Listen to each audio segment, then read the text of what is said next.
In a recent survey carried by Uganda Water and Sanitation Network, clean water access in West Nile indicates that most communities have no access to clean and safe water. Solomon Toko, the local council 3 chairperson of Biliafe sub-county, reported improvement in clean and safe water access in his sub-county as it was triggered by Uganda Water and Sanitation Network Uwasnet in the previous year's survey that has boosted development in the sub-county in social services like health and education. With the intervention of Water and Sanitation Network, we're able to now propel development. You see, there were gaps where we could not put attention. For example, in Tuku, where there was congestion in classrooms. Right now, we're going to construct 4 classroom blocks with the 5 stances of VIP latrine. This was triggered by them.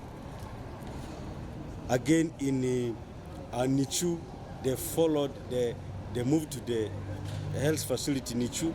There was no water. They raised the red flag. Right now, there is a water source in Nichu, a reliable one. In schools, there is a lot of gap.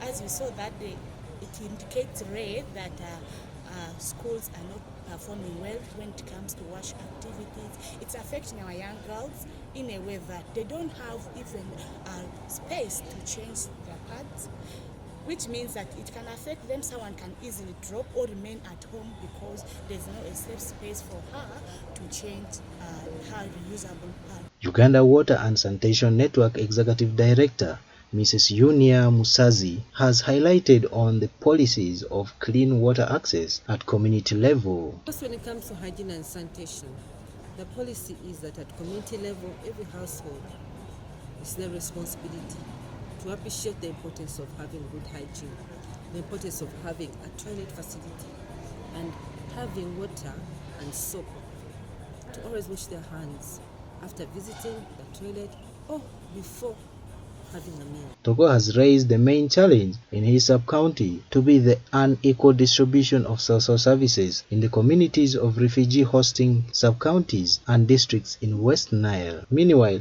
Musazi mentioned mindset change to be the main practice to be adopted. Leaving the host community completely vulnerable, this has been our challenge. So we are really advocating for partners that let's work hand in hand with the sub-counties hosting refugees and the host community to avoid promoting hatred in the community. Right now is an issue of behavioral change, mindset change, for the communities to appreciate that it's important, yes, for water to be available, but much more important to have a clean toilet, to have water to wash our hands. Honorable Wilfred Saka, the chairman LC5 of Terego district, revealed that the clean and safe water coverage in the district has improved by about 60% compared to the past years. When you approach them, they narrate the importance of having access to clean water, easily accessible and of good quality. Our safe water coverage has gone beyond 60%, but we still have a long of the work to do. And in some places, there are sources that you can reliably say this is now good.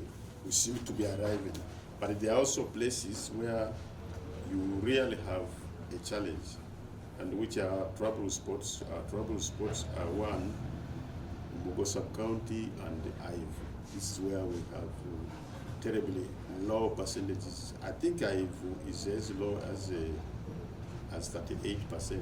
Joseph Jura reporting.